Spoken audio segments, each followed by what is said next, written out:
రాధాకృష్ణ గారి దమ్ము ధైర్యం ఏంటనేటువంటిది వైఎస్ రాజశేఖర రెడ్డి గారికే తెలుసు. ఆయనే రాజశేఖర రెడ్డి గారే రాధాకృష్ణ గారి దమ్ము ధైర్యం చూసి ఆయనే తోకముడిచారు, ఆయనే వెనుదిరిగారు.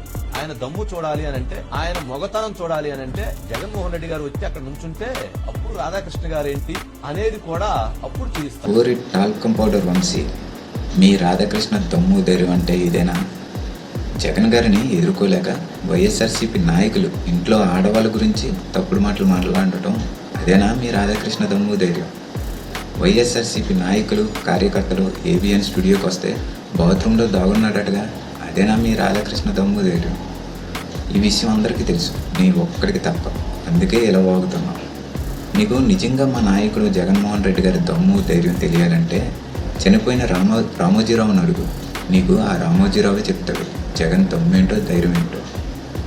మా నాయకుడిని ఎదుర్కోలేక ఆయన దెబ్బకు తట్టుకోలేకపోయిన మీ కొడేల శివప్రసాద్ గారిని అడుగు జగన్ దమ్మేంటో ధైర్యం ఏంటో. బెయిల్ మీద బయటకు రావడానికి అన్ని రోగాలు నాకే ఉన్నాయని చెప్పిన మీ చంద్రబాబు నాయుడుని అడుగు జగన్ దమ్మేంటో ధైర్యం ఏంటో. తండ్రి బెయిల్ కోసం ఢిల్లీలో గల్లీ పరుగులు పెట్టిన మీ లోకేష్ని అడుగు జగన్ దమ్మేంటో ధైర్యం ఏంటో. అదే చంద్రబాబు కోసం రోడ్డు మీద పడుకున్న పవన్ కళ్యాణ్ని అడుగు జగన్ దమ్మేంటో ధైర్యం ఏంటో. మరోసారి మా నాయకుడికి దమ్ము గురించి మాట్లాడితే ఈ పేర్లు గుర్తు తెచ్చుకొని మాట్లాడు. అంతేగాని మా నాయకుడు జగన్మోహన్ రెడ్డి గారి దమ్ము ధైర్యం తెలియకపోతే తెలుసుకో, లేదనుకుంటే అన్నీ మూసుకొని కూర్చో. అంతేగాని ఎక్కువ మాట్లాడితే నీకు ఆ రాధాకృష్ణకి జగన్ 2.0 2029లో చూపిస్తాడు.